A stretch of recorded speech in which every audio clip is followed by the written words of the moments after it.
Nitzavim Vayeler, que l'on dit chaque année avant Rosh Hashanah, que l'on dit chaque année avant Rosh Hashanah. Et dans cette paracha, nous parlons des 10 sortes de juifs, 10 sortes d'êtres humains qui existent. Et la paracha commence, bien sûr, comme on l'a dit hier matin, on l'a dit dans toutes les synagogues du monde, Atem nitzavim hayom, vous vous dressez tous debout en ce jour. Et nos maîtres disent, en ce jour, c'est quel jour? C'est Rosh Hashanah. Et ensuite, la paracha continue en disant, Roshechem, Shiftechem, vos chefs, vos têtes de tribu, et elle énonce 10 sortes de juifs, 10 sortes d'êtres humains, depuis les têtes du peuple, les chefs de tribu, chefs spirituels, s'entend bien sûr, Ad,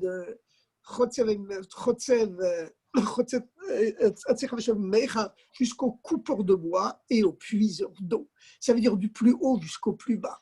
Et qu'est-ce que nous enseigne cette paracha?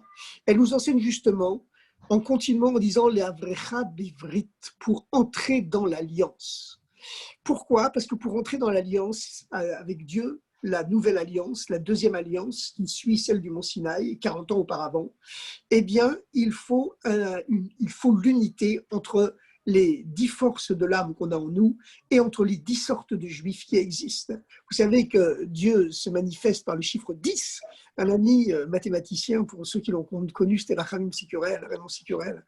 Il m'avait dit que pourquoi est-ce que Dieu se manifeste par les 10 sphirotes, par 10 qualités de lui-même, pas par 11 et pas par 9, parce que finalement, 10, ça reste toujours 1. Puisque le 0, c'est un 0, il compte pour 0, il ne compte pas.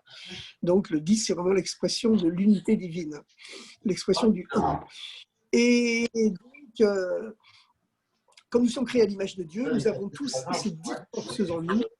Et chaque juif, évidemment, est composé de ces 10 forces psychiques à l'intérieur de lui-même, 3 forces intellectuelles, 6 forces sentimentales et la 10e dimension qui inclut à la fois la pensée, la parole et l'action, c'est-à-dire la faculté de régner sur son environnement,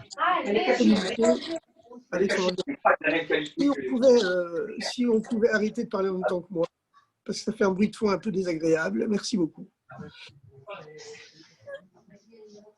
Alors, nous devons unir ces 10 forces que nous avons en nous autour du service de Dieu, mais nous devons aussi être capables de nous unir avec les 10 sortes différentes de juifs qui existent, puisque chaque juif, bien qu'il inclut les 10 qualités de Dieu en lui, il est construit à cette image, il est plus imprégné par une des 10 qualités. Il y a certains juifs, c'est la chorma, ce sont des gens supérieurement intelligents et intuitifs.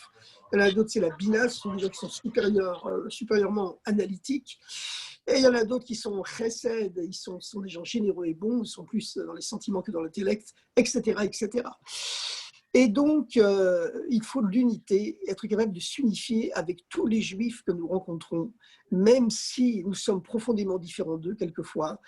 Moi, par exemple, je viens de la gvoura, de la sévérité divine, donc je suis quelqu'un de rigoureux. J'ai du mal à supporter quelqu'un qui est trop généreux et qui se manifeste de façon trop expressive. Mais justement, et l'inverse bien sûr, mais justement, c'est ça la force, c'est que pour entrer dans l'alliance, eh bien, il faut pour entrer dans l'alliance, il faut l'unité. Et c'est la raison pour laquelle, dans la paracha Nitzavim Vayelech, que l'on dit juste avant Rosh Hashanah, et qui consiste à entrer dans l'alliance, on mentionne 6 sortes d'êtres humains, 6 sortes de juifs différents, 6 sortes d'êtres humains, du plus haut au plus bas, pour nous faire comprendre que nous sommes tous interconnectés, nous sommes tous interdépendants les uns des autres, et il n'y en a pas un qui peut se prendre plus intelligent ou plus grand que l'autre.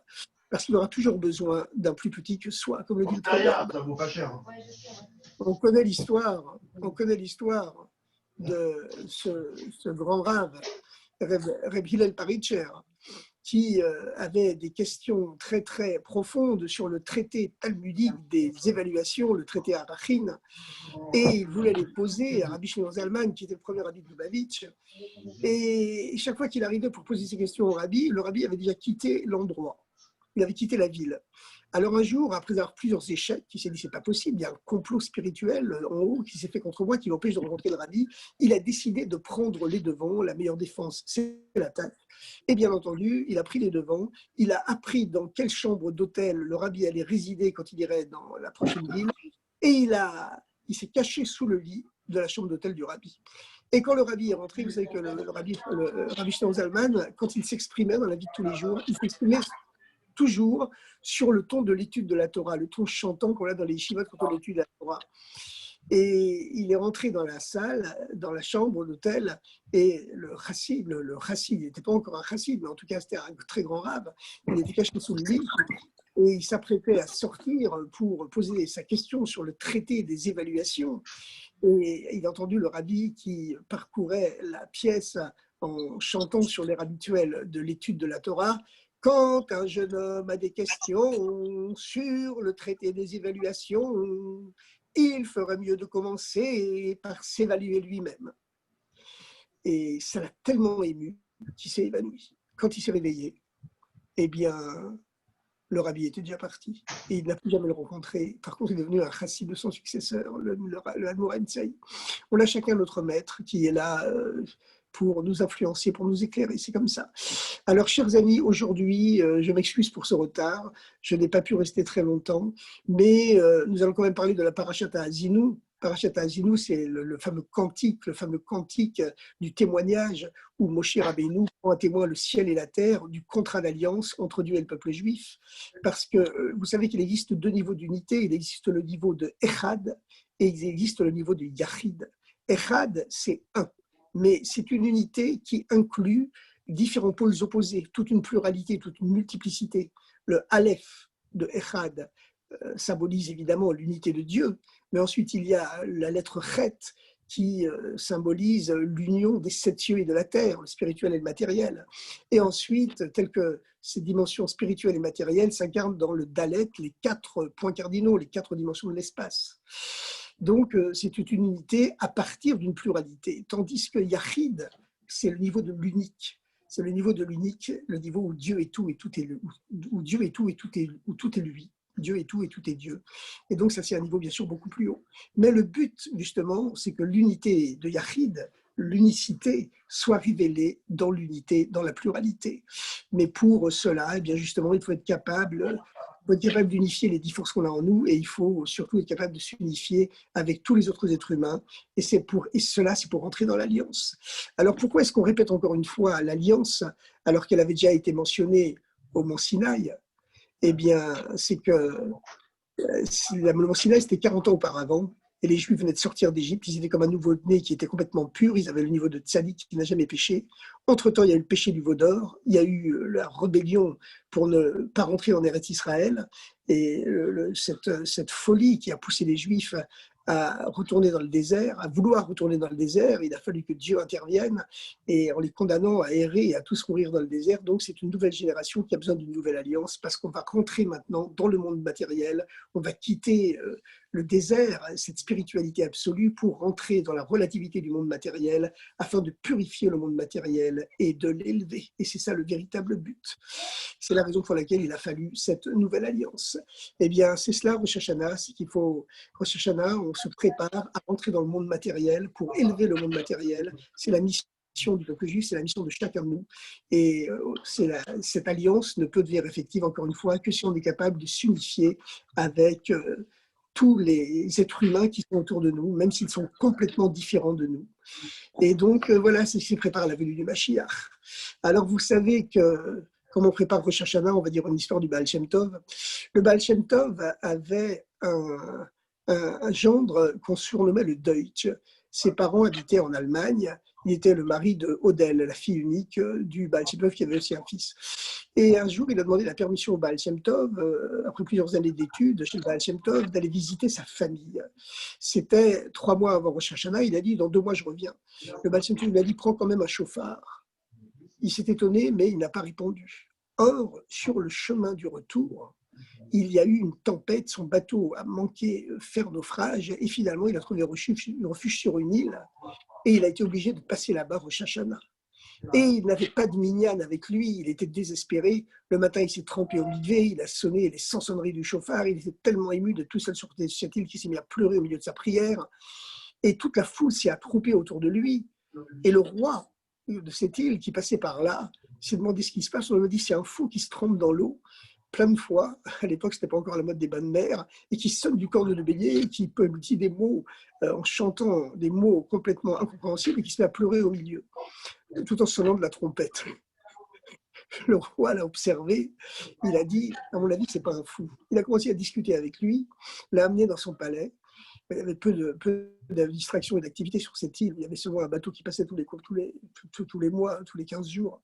Alors, ils ont commencé à discuter et le gendre du Baal Shem Tov lui a expliqué ce que c'est le judaïsme, ce que c'est le chassidisme, et que les juifs ont été envoyés par la providence divine pour élever les étincelles divines tombées dans le grand Big Bang de la création dans tous les endroits du monde. Et c'est seulement quand toutes les étincelles seront amenées à leur source que le Messie pourra venir. Et c'est certainement pour cela qu'il est venu ici et que les juifs amènent la bénédiction partout où ils sont. Alors cet homme, le roi, a dit au gendre du Baal Shem Tov, mais jeune homme, amenez-moi, je veux faire venir ici 300 familles juives. Le gendre a répondu, c'est impossible, Majesté. Si vraiment c'est la mission de 300 familles juives de venir ici pour purifier, élever, éclairer votre île, eh bien, même avec des chaînes de fer aux pieds, Dieu les amènera ici. Mais sinon, moi d'où aurais-je cette force de prendre 300 familles pour les installer ici? Quand il est rentré chez le Baal Shem Tov, finalement, le Baal Shem Tov l'a accueilli de face avec un sourire rayonnant. Il lui a dit, tu sais que dans le ciel, il y avait un décret, un mauvais décret malheureusement, que 300 familles juives devaient être condamnées à venir avec les fers aux pieds dans cette ville afin d'élever les étincelles, afin d'éclairer, d'illuminer, de purifier cette île dans laquelle jamais aucun juif n'avait séjourné. Mais par ta kavana, par ta prière, par ta spiritualité, par ta ferveur, quand tu as sonné du chauffard et que tu as prié avec tellement de kavana, eh bien, tu as élevé toutes les étincelles divines en exil dans cette île et tu as évité donc à 300 familles juives d'être condamnées à l'exil pour purifier cette île. Alors vous savez, comme le dit le Rabbi aujourd'hui, le fait que beaucoup de juifs sont déjà rentrés en Eretz Israël, c'est un signe qu'on a fini notre mission dans le monde et que véritablement, même l'habit du Messie, il est prêt. Le Rabbi précédent disait qu'il fallait expliquer les boutons, c'est tout ce qu'il y avait à faire, mais aujourd'hui le Rabbi dit que les boutons de l'habit du Messie brillent d'eux-mêmes et donc il n'y a plus besoin de les astiquer, même ils sont brillants, et donc il ne manque plus que le Messie enfile ses vêtements pour se dévoiler à tout le peuple juif et surtout à l'humanité entière, puisque le Messie vient, bien sûr, il vient pour le monde entier. Alors souhaitons que cette année soit une année de lumière, une année de joie, une année de bonté, une année de grandeur, une année de guérison et de bonne santé, et qu'il n'y aura même plus besoin de guérison parce qu'on sera tous en bonne santé, mais ceux qui ont besoin de guérison, qu'ils soient guéris tout de suite. Et puis voilà, que le Mashiach se dévoile dans la bonté, dans la tendresse, dans la passion, dans la lumière, dans la joie, dans la grandeur, dans la richesse, dans l'amour et dans la messianité. Bon Rosh Hashanah et merveilleuse année, que cette année soit vraiment messianique à toutes et à tous.